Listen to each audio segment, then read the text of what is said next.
আসসালামাইকুম one sentence grammar ইংলিশে আপনাকে স্বাগতম। আজকের এই পর্বে আমরা ইংরেজি একটি বাক্যের ব্যাকরণ নিয়ে আলোচনা করব। বাক্যটিতে দেয়া আছে Nasr will have done the work before she comes.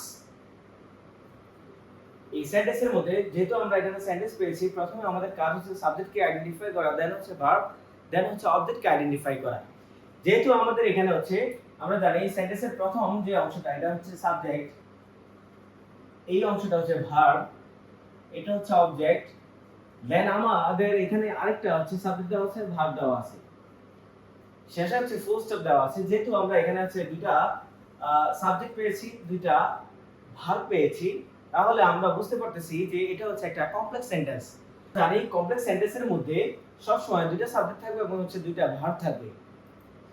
এখন আমরা জানি এই সেন্টেন্সের প্রথমে যে এন্ড, নসরের যে এন্ডটা, এটা ক্যাপিটাল লেটার দেওয়া আছে। জানি আমরা যে সেন্টেন্সের প্রথম অক্ষর অবশ্যই কি হবে, ক্যাপিটাল লেটার হবে। এখন এখানে আমরা হচ্ছে সাবজেক্টটা বের করেছি, তারপর হচ্ছে ভার্ব পেয়েছি, এরপর হচ্ছে অবজেক্ট পেয়েছি, তারপর হচ্ছে একটা কনজাংশন পেয়েছি, তারপর আবার সাবজেক্ট ভার্ব পেয়েছি। এখন এখানে মূলত হচ্ছে আমাদের সাবজেক্টটাকে আমরা আইডেন্টিফাই করব।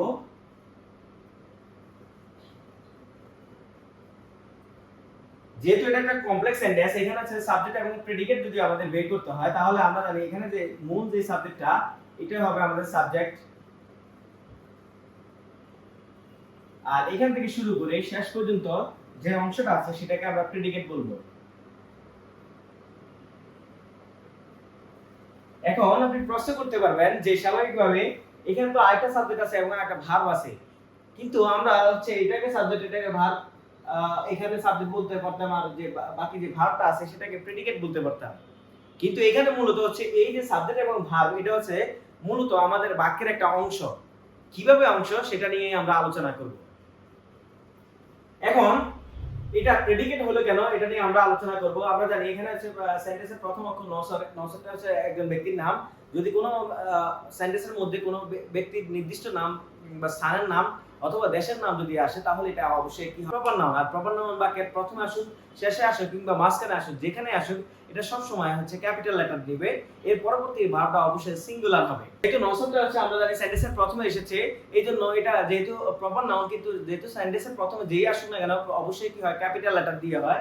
এইজন্য এখানে নসরে একটা ক্যাপিটাল লেটার হয়েছে। তারপর আমরা ফোকাস করব হচ্ছে ভার্বের দিকে। এখানে আমরা জানি প্রথম হচ্ছে যে উইল দেওয়া আছে, উইলটা হচ্ছে আমরা জানি can, could, shall, should, will, would, need, must, dare, ought to, use to, এগুলো হচ্ছে modal auxiliary verb. Modal auxiliary ভার্বের পরবর্তীতে অবশ্যই একটা বি ওয়ান হবে। এখানে আমরা হ্যাভ পেয়েছি, আমরা জানি এখানে হ্যাভ যেটা আছে সেটা হচ্ছে হ্যাভ, হ্যাজ, হ্যাড, হ্যাভিং, এগুলো হচ্ছে হ্যাভ ভার্ব। এর পরবর্তীতে আমরা বি থ্রি পেয়েছি। আমরা জানি কোন ভার্বের মধ্যে যদি অক্সিলারি ভার্বের পরবর্তীতে মেইন ভার্ব আসে, এর পরবর্তী যে ভার্বটাই আসুক না কেন সেটা অবশ্যই বি থ্রি হবে। এখন এখানে মূলত আসলে এটা কি হয়েছে, আমরা জানি উইল হ্যাভ হচ্ছে একটা অক্সিলারি ভার্ব, ওটাকে একটা ভার্ব হিসেবে ধরা হয়, আর এই যে ধান, এটাকে একটা হচ্ছে মেইন ভার্ব হিসেবে ধরা হয়। এখানে এই যে বি1 টা মূলত মেইন ভার্ব নয়, মেইন ভার্ব হচ্ছে বি3 টা। কারণ জানি আমরা উইল হ্যাভ প্লাস বি3 plus subject plus will have plus বি3 প্লাস এক্সটেনশন যদি হয়, তাহলে এটা ফিউচার পারফেক্ট টেন্স হয়। যেহেতু এটা ফিউচার পারফেক্ট টেন্স, আমরা জানি এই অংশটা হচ্ছে অক্সিলারি ভার্ব আর এটা হচ্ছে মেইন ভার্ব। এখানে যেহেতু একাধিক ভার্ব এসেছে, আমরা জানি একাধিক ভার্ব যদি একত্রে আসে, তখন আমরা এটাকে বলি ভার্ব ফ্রেজ। যেহেতু আমাদের এখানে অনেকগুলো হচ্ছে ভার্ব এসেছে, এই জন্য আমরা এটাকে একত্রে বলবো ভার্ব ফ্রেজ। এখন একটা প্রশ্ন রয়ে গেছে যে নসর, যেহেতু আমরা জানি যে প্রপার নাউন এটা সিঙ্গুলার গ্রহণ করে, উইল তো স্বাভাবিকভাবে এখানে সিঙ্গুলার ক্ষেত্রে ব্যবহৃত হয়, প্লুরালের ক্ষেত্রেও ব্যবহৃত হয়। এই ক্ষেত্রে আমাদের মূলত হচ্ছে আইডেন্টিফাই করতে এখানে কষ্ট হবে না। যদি হ্যাভ, হ্যাজ থাকতো অথবা am is are was were যদি থাকতো, তাহলে আমরা হচ্ছে কোনটা সিঙ্গুলার সাথে সিঙ্গুলার নিতাম, প্লুরালের সাথে প্লুরাল নিতাম। এখন পরবর্তীতে আমরা যদি জানি যে কোন এই যে অংশটা আছে ভার্বের পরবর্তী যে অংশটা আছে এটাকে বলা হয় অবজেক্ট। এখন আপনি প্রশ্ন করতে পারবেন যে এটা আমরা সরাসরি কিভাবে অবজেক্ট বললাম, আমরা এটাকে কমপ্লিমেন্ট কেন বললাম না? কারণ আমরা জানি যদি কমপ্লিমেন্ট কোন সময় হয়, যখন আমাদের অক্সিলারি ভার্বটা যখন সরাসরি ভার্ব হয়, অর্থাৎ এটা মেইন ভার্ব যখন হবে, তখন আমরা এর বাকি অংশটা অর্থাৎ অক্সিলারি ভার্বের পরবর্তী যে অংশটা আছে সেটাকে আমরা কমপ্লিমেন্ট বলবো। এখন আমাদের এখানে যেহেতু আমাদের ডান, ডু, ডিড, ডান, এটা হচ্ছে মেইন ভার্ব, আর মেইন ভার্বের পরবর্তী যে অংশটা আছে এটা অবশ্যই কি হবে, অবজেক্ট হবে। আর আমরা জানি শুধুমাত্র অক্সিলিয়ারি ভার্ব আর কিছু নির্দিষ্ট লিঙ্কিং ভার্বগুলো আছে এগুলো হচ্ছে আমাদের কি হয় পরবর্তীতে কমপ্লিমেন্ট নেয়। এছাড়া ফ্যাক্টিটিভ ভার্ব এবং হচ্ছে প্রিপোজিশনের পরে যে অংশটা আসে সেটাকে বলা হয় অবজেক্ট কমপ্লিমেন্ট। আর বাকি যে ভার্বগুলো আছে এই ভার্বের পরবর্তী যে অংশটা আছে সেটাকে পুরোটাকে বলা হয় কি অবজেক্ট। এছাড়াও আমরা কি বা কাকে দ্বারা প্রশ্ন করলে যে উত্তর পাই সেটাকে আমরা কি বলতে পারি অবজেক্ট বলতে পারি। আচ্ছা এখানে অবজেক্টের যে ওয়ার্ডটা সেটা অবশ্যই কি হয়েছে আমরা এখানে হচ্ছে ইনডিরেক্ট অবজেক্ট পাইনি, আমরা এখানে ডাইরেক্ট অবজেক্ট পেয়েছি। আমরা জানি ডাইরেক্ট অবজেক্ট আর ইনডিরেক্ট অবজেক্টের মধ্যে মূলত পার্থক্যটা কি যদি আপনি জানতে চান তাহলে আমরা একটু বলতে চাই। সেটা হচ্ছে প্রথমে আমাদের ইনডিরেক্ট অবজেক্টটা বসে, অর্থাৎ যেটা ব্যক্তিবাচক হবে সেটাকে ইনডিরেক্ট অবজেক্ট বলা হয়, আর যেটা বস্তুবাচক হয় সেটাকে বলা হয় ডাইরেক্ট অবজেক্ট। যেহেতু আমাদের এখানে হচ্ছে এখানে ডাইরেক্ট অবজেক্ট এসেছে, আমরা জানি ইনডিরেক্ট অবজেক্টটাকে আপনি কি করতে পারবেন সেন্টেন্স থেকে রিমুভ করতে পারবেন, কিন্তু ডাইরেক্ট অবজেক্টটাকে আপনি সেন্টেন্স থেকে রিমুভ করতে পারবেন না। অনেক সময় দেখা যায় যে স্বাভাবিকভাবে যেহেতু প্রথমে ইনডিরেক্ট আসে পরবর্তীতে হচ্ছে ডাইরেক্ট আসে, এটা হচ্ছে নিয়ম। কিন্তু অনেক সময় দেখা যায় যে ডাইরেক্টটা আগে আসে, ডাইরেক্ট অবজেক্টটা আগে আসে, এর পরবর্তীতে ইনডিরেক্টটা আসে।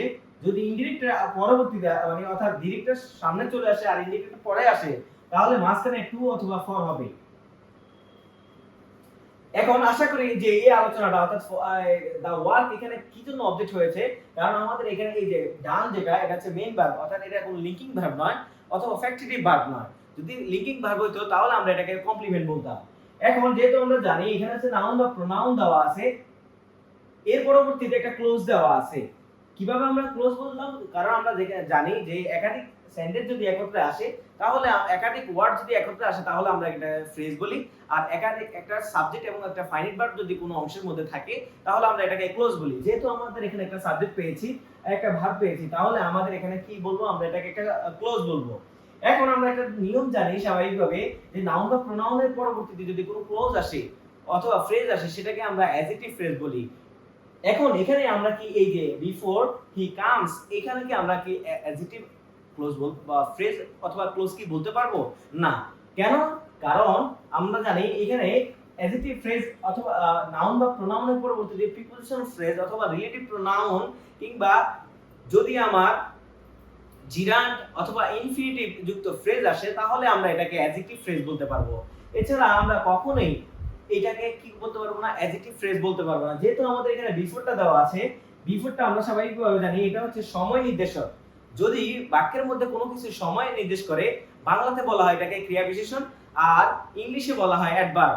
আর অ্যাডভার্ব সবসময় যেহেতু সময় নির্দেশ করে আমরা জানি এই অংশটা পুরোটাকে যদি আমরা ধরি এটা হচ্ছে কনজাংশন, কিন্তু এটা যেহেতু পরবর্তীতে এটা ক্লোজের সাথে একত্রে এসেছে আর এটা সময় নির্দেশ করতেছে, আমরা জানি সময় যদি নির্দেশ করে তাহলে এই অংশটাকে বলা হয় অ্যাডভার্ব। আর যেহেতু এখানে সাবজেক্ট এবং ভার্ব আছে আমরা জানি অ্যাডভার্বের পরবর্তীতে যেহেতু সাবজেক্ট এবং ভার্ব আছে যেহেতু এটা একটা ক্লোজ তাহলে পুরোটা হবে অ্যাডভার্বিয়াল ক্লোজ। আর যদি এখানে ফ্রেজ থাকতো তাহলে আমরা এখানে কি করতে বলতাম, এটা হচ্ছে ফ্রেজ বলতাম। এখন আপনি প্রশ্ন করতে পারবেন যে কনজাংশন তো হচ্ছে অনেকভাবে ব্যবহৃত হতে পারে। স্বাভাবিকভাবে আমরা জানি এই যে বিফোরটা হচ্ছে তিন ভাবে ব্যবহৃত হতে পারে। ফার্স্ট অফ অল এটা হচ্ছে কনজাংশন হিসেবে ব্যবহৃত হয়। কখন এটা কনজাংশন হিসেবে ব্যবহৃত হবে, যখন এটার পরবর্তী একটা সাবজেক্ট এবং ভার্ব থাকবে। যেহেতু এখানে আমরা একটা সাবজেক্ট পেয়েছি একটা ভার্ব পেয়েছি তাহলে এখানে বিফোরটা হচ্ছে কনজাংশন। যদি বিফোরের পরবর্তীতে নাউন অথবা প্রোনাউন পাই, শুধুমাত্র একটা নাউন অথবা প্রোনাউন অথবা নাউন ফ্রেজ হিসেবে যখন পাবো, ক্লোজ হলে এটা কনজাংশন হয়ে যাবে। যদি ফ্রেজ পাই তখন আমরা এটাকে বলবো হচ্ছে এই বিফোরটাকে তখন আমরা প্রিপোজিশন বলবো। আর কখন আমরা অ্যাডভার্ব হিসেবে পাবো, যখন সেন্টেন্সের একেবারে ভার্বের শেষে শুধুমাত্র বিফোর থাকবে তখন আমরা এই বিফোরটাকে অ্যাডভার্ব বলবো। এখন যেহেতু আমাদের এখানে নাউন বা প্রোনাউন এসেছে, নাউন বা প্রোনাউনের পরবর্তীতে যে অংশটা এটা হচ্ছে অ্যাডভার্ব ক্লোজ হয়েছে। ক্লোজ কেন হয়েছে? কারণ এখানে সাবজেক্ট এবং ভার্ব আছে।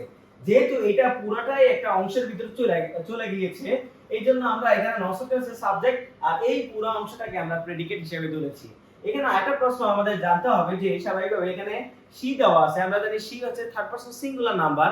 থার্ড পারসন সিঙ্গুলার নাম্বারের পরবর্তী যদি বি1 আসে অর্থাৎ প্রেজেন্ট ইনডিফিনিট টেন্স আসে তাহলে যেহেতু এটা হচ্ছে থার্ড পারসন সিঙ্গুলার নাম্বার এইজন্য এর ভার্বের পরবর্তীতে এস বাই এর যুক্ত হবে। আমরা জানি ভার্বের সাথে এস বাই এর যদি যুক্ত হয় তাহলে এটাকে বলা হয় সিঙ্গুলার, আর নাউনের সাথে এস বাই এর যদি যুক্ত হয় তাহলে এটাকে বলা হয় প্লুরাল।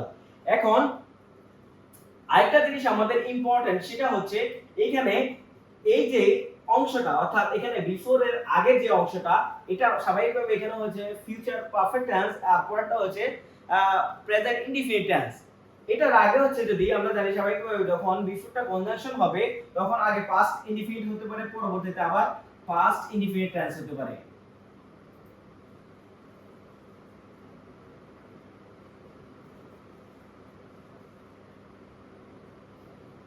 আবার এটার আগে হচ্ছে স্বাভাবিকভাবে পাস্ট ইনডিফিনিট হতে পারে, পরবর্তীতে পাস্ট পারফেক্ট হতে পারে।